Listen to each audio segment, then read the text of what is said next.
United Regional has had a disaster plan in place for years, actually, on what to do if bed capacity quickly diminishes, staff suddenly becomes scarce, also if PPE runs out. In tonight's Healthy You, Lauren Linville breaks down their plan and shows us how important it is not to delay any medical treatment, even during this time of COVID-19. No matter the situation, having a plan in place could be the difference between a spiraling disaster and control. The plan's working now, and it will continue to work regardless of the amount of patients that come into United Regional. The plan looks at the number of beds a hospital has. It looks at the staff that's able to work and care for the patients in those beds. And it looks at the personal protection equipment that we have available. United Regional's Director of Trauma, Acute Care Surgery, and Emergency Preparedness, Jackie Betts, says all three work together to ensure the hospital can best provide care. As far as bed capacity goes, determining that at any given time isn't as simple as it may sound. In Trauma Service Area C, there's 10 other facilities. That's hospitals like Kill West, Electra Hospital, Clay County, Nocona, etc. And United Regional has an agreement with them that in the event that they need to transfer patients to us or that we need to send patients to them, that process is in place.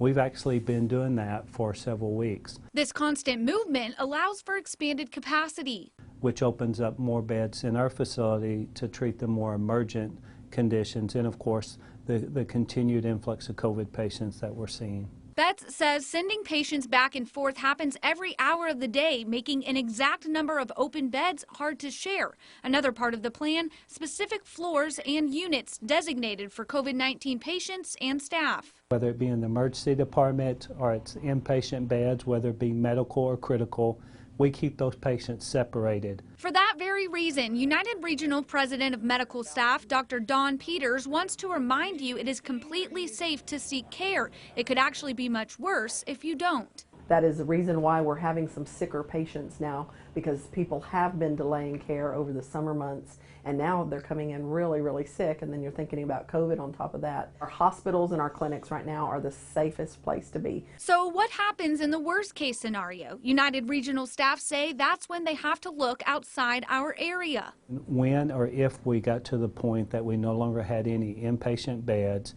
or we no longer had the staff to care for those patients, and we've utilized all the regional resources, then what the hospital would do in conjunction with the city and county is we'd reach out to our disaster district, which we're in Disaster District 3, and they would in turn reach out to the state, and we would request additional medical assets and resources from the state. United Regional officials say they're in great shape for now, and in order for you to stay in great shape, do not delay care.